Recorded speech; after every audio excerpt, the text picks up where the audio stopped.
Welcome to Householders, a conversation about American life as Zen practice. I'm Inga Annie Wade.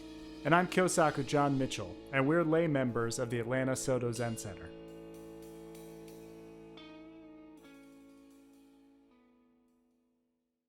I am working on creating an image for the next retreat, which I believe is in the fall. So I need to get on it so that we can have that image and we can start promoting the retreat.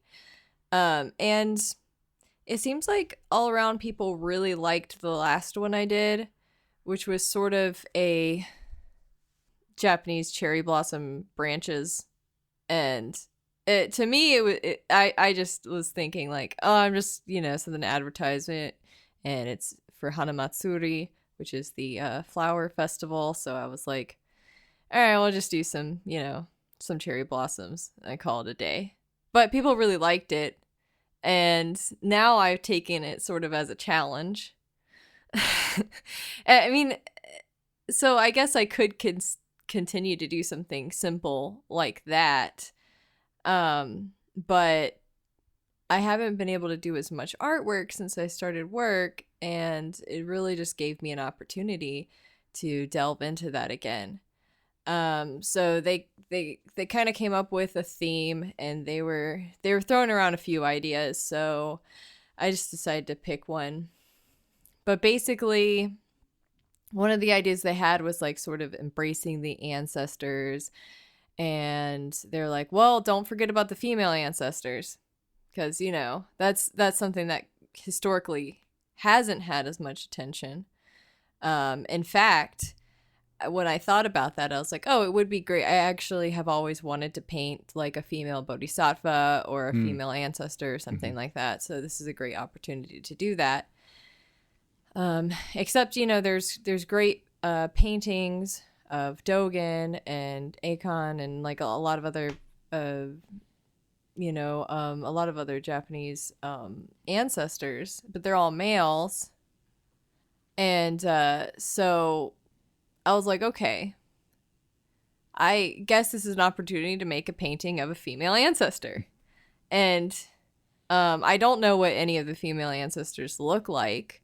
So I'm basically going to paint just a female ancestor. You know what I mean? Mm-hmm. Like, we know that they're going to be in the Zen robes, and we know they're probably going to be bald. Mm-hmm. So I'm going to start with that.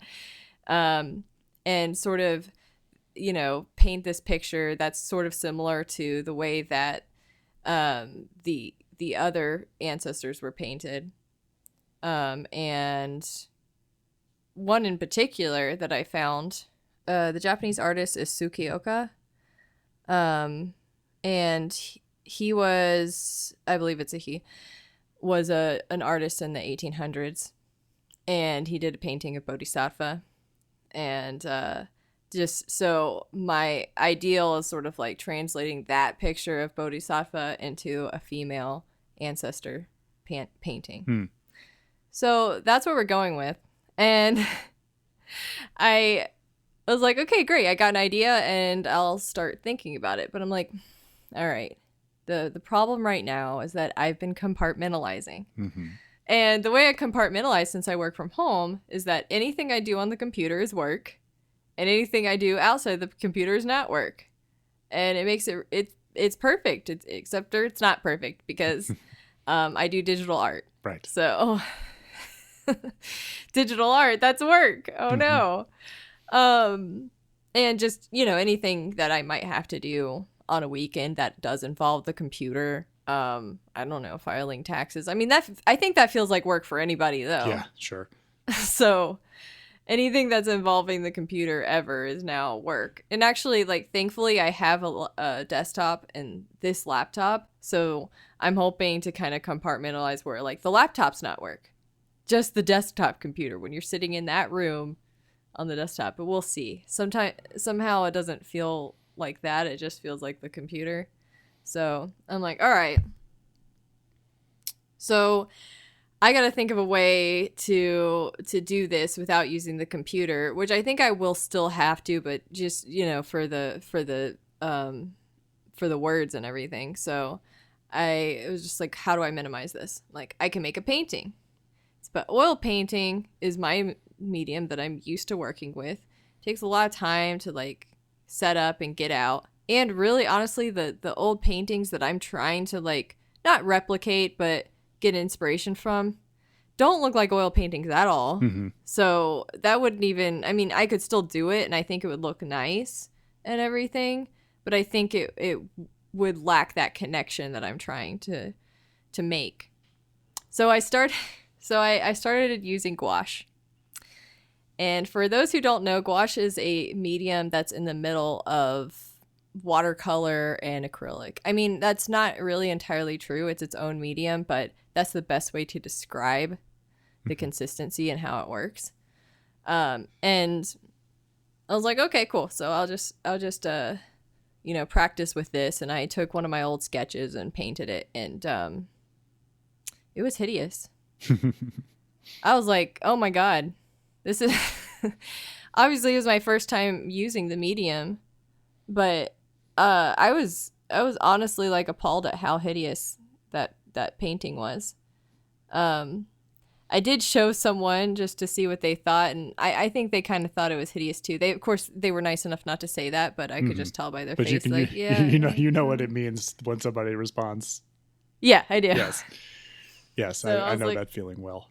Okay, I'm like, cool. I mean, I already knew it was bad. I just wanted to kind of see, like, because sometimes I make something I think it's bad and like other people don't. So yeah. I just like to gauge it a little bit.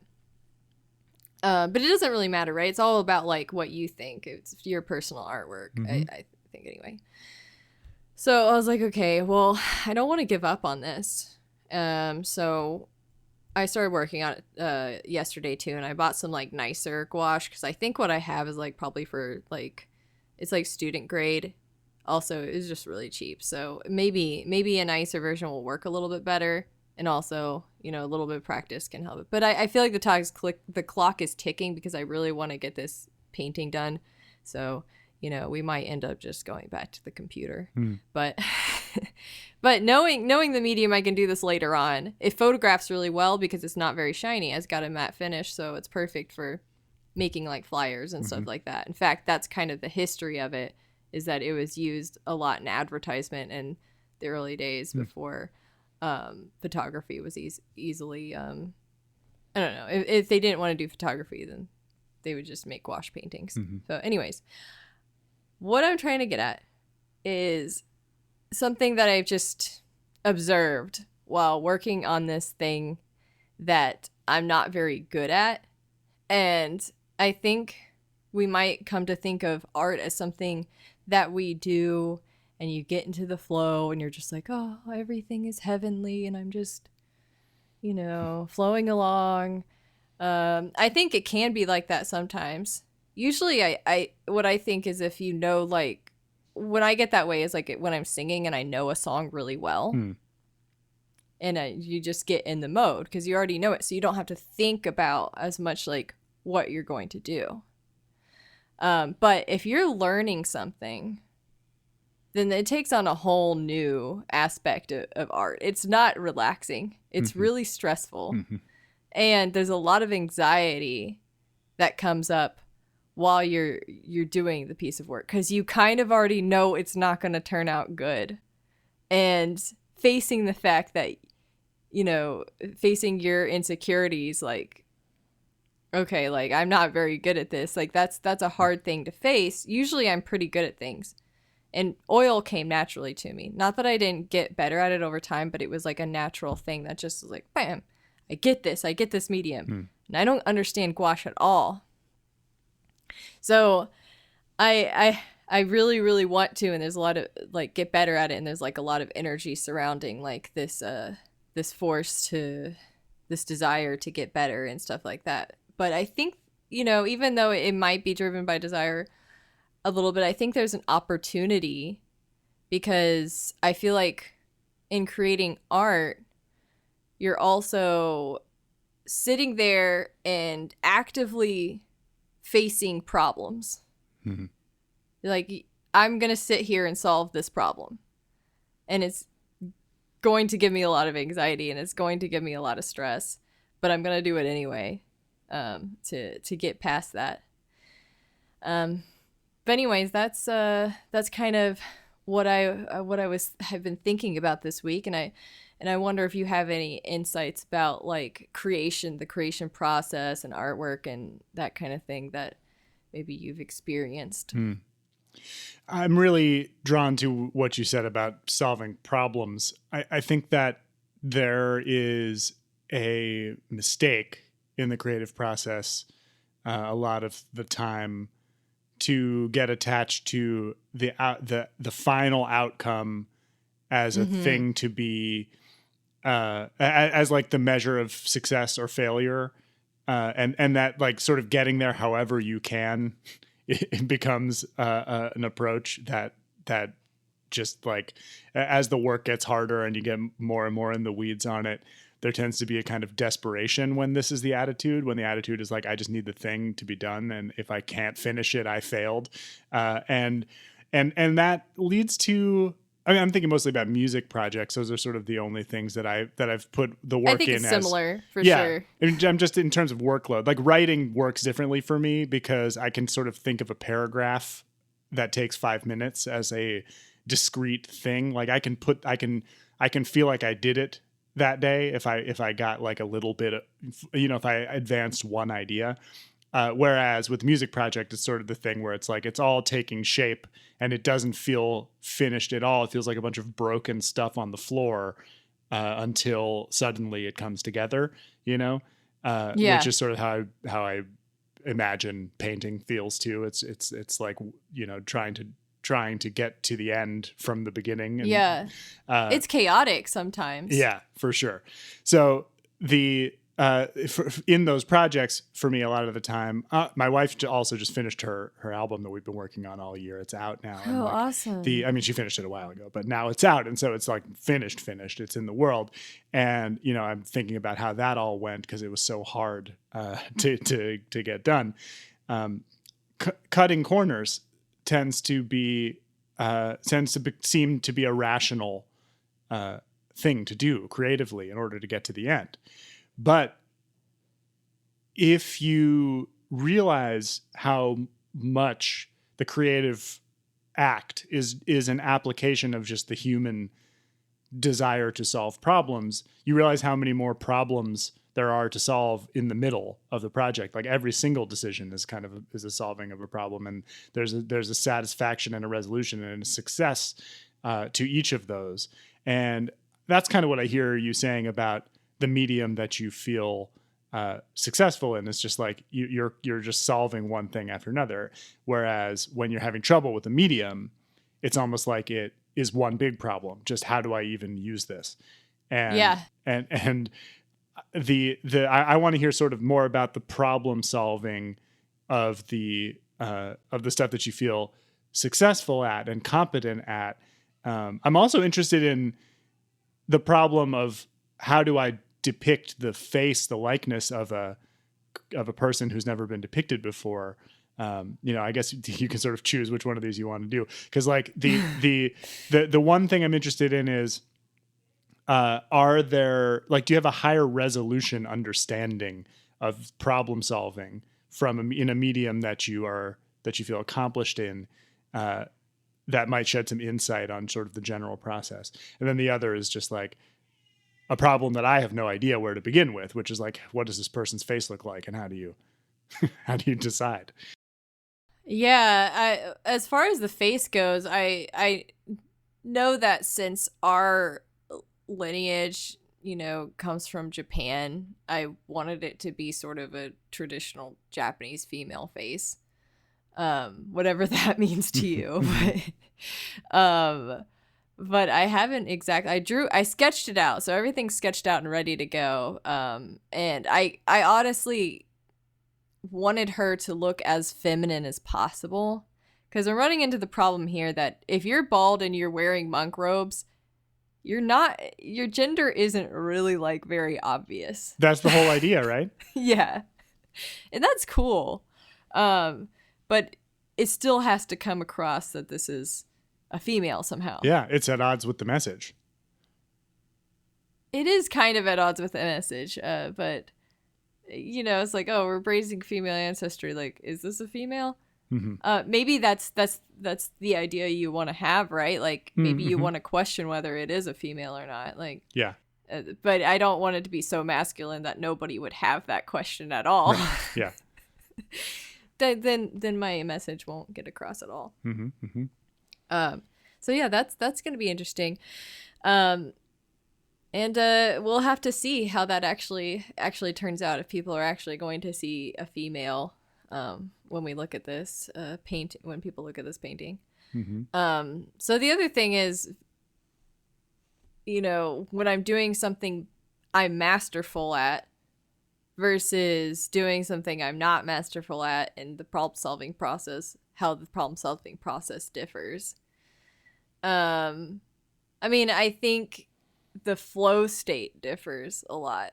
Yeah. I think that when I'm masterful at something, the flow state has a lot more excitement and energy. Whereas I still get into a flow state if I'm not masterful at it, but it's a stressful flow state. And this is, we've talked about this before, the flow state, and how I personally don't really think that it's like meditation. Maybe it is a type of meditation, but it's not like Zen meditation. Yes. Totally agree. Because there's too many other like emotions caught up in it that I don't really feel like. Anyways, it's a force to be reckoned with sometimes.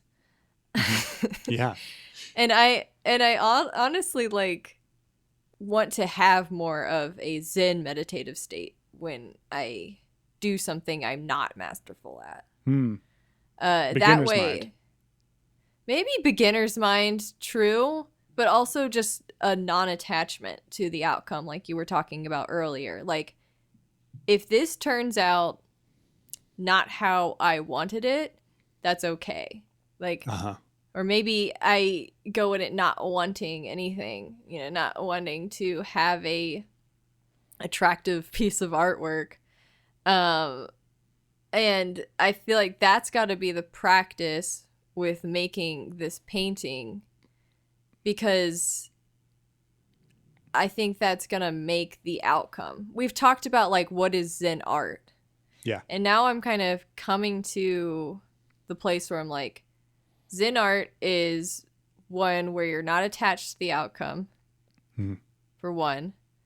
And two, where you can have a clear mind when you do it. Like, obviously you're problem solving, but I mean, like, you're not letting the emotions of problem solving get in the way of completing the artwork. Maybe I should have just waited to see what it turned out like to tell you, like, if I was I don't even want to say successful, if I implemented what I'm trying to do, if I made Zen artwork or not. But that's kind of the idea right now. Like, how can I make this artwork without getting attached and without letting the emotions take over, or even letting the flow take over. Just being completely there in the moment of everything when I'm doing the artwork. Because I don't think, again, since we've talked about this before, but I don't think that you're really in the moment when you're in a flow state. I think that you're hyper focused on something else, in your brain is in a different place. I can't remember if we talked about this last time we talked about flow, but the definition, I think people have lost, I mean, maybe just haven't read the book, and like there's a sort of conventional understanding of what flow means that isn't actually what the guy was talking about. Flow by Mikhail Csikszentmihalyi, the guy who wrote the book. I'm guessing he's the one that coined the term. Yeah, flow state, it would be the thing that, and like flow is the name of the book. But like the people have a very simplistic understanding of what flow means, and what he was actually describing, the thing he was measuring in the people that he was studying, was this correlation between a high degree of competence in the task and a high degree of challenge in the task. And that's where you want to get into a flow state. Okay. And so you have to be really good at the thing. The more talented at the thing you are, and the more appropriate to the skill level the challenge is, the more of a flow state you're in. So it kind of doesn't. There's almost a scientific way of saying that you're right. That it's like it doesn't really accommodate beginner's mind, because the beginner has much higher challenge and much lower competence. So I think you're right that the flow state is actually like a very engaged, like high intensity state that isn't really about experiencing what's happening for you. It's about being completely absorbed in the work. Yeah. And what you're describing is really different. I have a question about your opinion about the artistic process in a physical medium, which I actually do think music counts as for me. I mean, obviously electronic music has a whole different set of considerations, but to me, music is always recorded sound of instruments in a room, almost entirely anyway. And so it has this same quality of like physically using your hands or body to act on the medium to make something happen. And I have a question about the way that goes for you that might even lead to sort of another criterion for Zen art. But I want to hear about your sense of how the process gets transmitted into the medium. That like if you're doing something in a medium that you're not as comfortable in, and you're exploring and trying to just have the experience of making the thing, and it's not about the success of perfect work at the end. It's about like absorbing, not even absorbing yourself, but like having, like, just for shorthand, a Zen experience creating the thing. Do you think that necessarily shows up in the work somehow? Is it your experience that when you make something physical, the process comes through in looking at it? I want to say yes.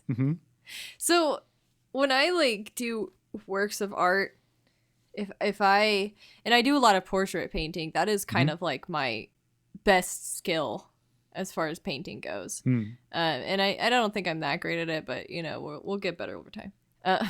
But I think you can always get better at capturing people's faces. It's a tough thing. But if the person I'm painting is sad, a lot of times I'll actually make a sad face when I'm yourself. Yeah. I'll get into the state of mind that the person I'm painting is in to capture that. And I don't know how that actually like works. Like, does it transform my brush strokes if I'm like sad when I'm painting a picture? I don't know, but I want to say I want to hope that it does, because it's part of the process. Yeah. But I think if you're frustrated while you're doing a painting, it's going to look a little frustrated. The thing I was getting at with the question, based on my music experience, is that I think that the process shows up in the work to the extent that it was a Zen work. That to the extent that you're present to your moment by moment condition and authentically engaging with the medium from that place, instead of from the place of getting finished with it, or what are people going to think of this or whatever. The more there you are with the process, the more like every brush stroke shows where you're coming from, instead of being mechanical or repetitious or automatic. I mean, not being a painter, I can't say that for sure, but I can certainly say that like there is a difference between a single finger picked note on a guitar that was done mechanically versus one that was done with real feeling, even if the second one is slightly muted or out of tune or not perfectly in time. I will often go with that take because I can just kind of tell that it was played for real instead of just played to get the take done. So you're definitely talking about like emotions behind it. You're not saying like, oh, I played the guitar, or I used a MIDI set to, make a guitar on the computer. Yeah, I don't do that. And that's part of why. It's not that I have anything against electronic music. It's that I can't make music out of things that don't have that personal presence in them. It sounds like it feels like playing a video game to make rather than playing music in real time. And it also sounds like it's made by a computer to me. And I don't mean to criticize computers. It's just like all of the, I don't even know what word to use for it. It's one of those things that in Zen I think that we say that there is no word for, but like I receive the feeling of the music from the person playing the music. And it's all the music that I listen to is also this way. Like my favorite music is music that you can basically see and smell the whole scene when you listen to it. And when I'm making music, I'm doing that with the same intention. And when I'm listening back to the takes and choosing one, like a guitar take, for example, I can hear, even if the one that I was playing by rote was perfectly in time and perfectly in tune, it has no life to it at all. And even if the one that I was playing with like tears rolling down my face is out of tune and like rhythmically problematic, or like there's a buzzing string, I'm going to go with the second one. And not because I think it's more real or something, it's not some punk rock aesthetic thing. It's that I actually just feel it and I don't feel the first one. And there's something very Zen about that to me. When I look at some real traditional Zen art form, like an Enso, like the difference between one that was done out of some sort of aesthetic cultivated sensibility and the one that was done in like an almost Jackson Pollock like twist of emotion, the second one speaks way more loudly and clearly to me. And it's because I can see that brushstroke happen. Yeah. I mean, I think that's what we generally are looking for in art. It's not like a quantifiable thing. And I think that that's why artwork is so personal to people. I think music's the same way. Like everybody has different music, especially now when we have so much access to it. I can't ever find people who like listen to the same music. Yeah. This is like impossible. But yeah, I do feel like there's some sort of emotion that we're holding on to, that we find in these artworks that are deeply personal to us and resonate with us on a deeper level, and it's not quantifiable. That's why people are like, why is this painting so much more expensive than this painting? I mean, how who gets to decide that? And I don't know. Like, I don't know if those, what they found, what the gallery owners found were, maybe they resonated with them. Maybe they just knew what would sell. Maybe it has nothing to do with that at all. But even still, expensive or not, we know when an artwork resonates with us and when it doesn't. Yeah, and I just sort of suspect that resonance, I mean, I always find that to be a really good metaphor. I mean, it's a sound metaphor, I'm biased towards that particular medium, but like, I don't actually think that there's anything metaphorical about it on some level. Because I mean, you could just think of it as vibration and think of maybe everything as vibration, light as vibration. So any sensory experience is a vibration, and resonance of a work of art is sort of like the vibrations that went into the work come out in a very like high fidelity form. And so the resonance is almost between the artist and the viewer or the listener. And it's those two people, those two beings who are in resonance with each other in that situation. And I think there's no other way to explain the way that human art is, because such amateur stuff can be so prized and so beautiful, and such formally perfect stuff can just be lifeless and awful. And it's because it's not a technical thing that's captured. I think it's technical to the point that you captured what you wanted to capture. Right. Yes. It's almost like this this definition of flow. It's like if the artist had an appropriate challenge to capture something that they wanted to capture, an appropriate level of skill to execute that. It doesn't feel like it's a technical work. It feels like it's a pure expression. And so, that's the place of flow in this whole understanding. But it does that also doesn't mean that only highly difficult works of art that are pulled off are the beautiful ones. It means that, whichever person made the thing that speaks to you, it makes you want to know that person more. There's something more I want to hear about, like the person that you're, the ancestor that you're painting, like because the subject, we haven't really talked about the fact that you are such an artist, so concerned with human subjects, and like the person that you're painting now is it's not a fictional subject necessarily. It's just that your image of them is, you're creating it completely. And so who is that? What is the subject of the painting have to do with where you are? I mean, you said the thing about like feeling sad, like making a sad face when you're painting a sad model, which feels kind of like an act of empathy with that person in the room with you. But how are you turning into this person that you're creating out of thin air? Well, I already am that person to a certain extent. To the extent that, I think this person is, we have a lot of the same shared knowledge, but I imagine they probably meditate more than I do.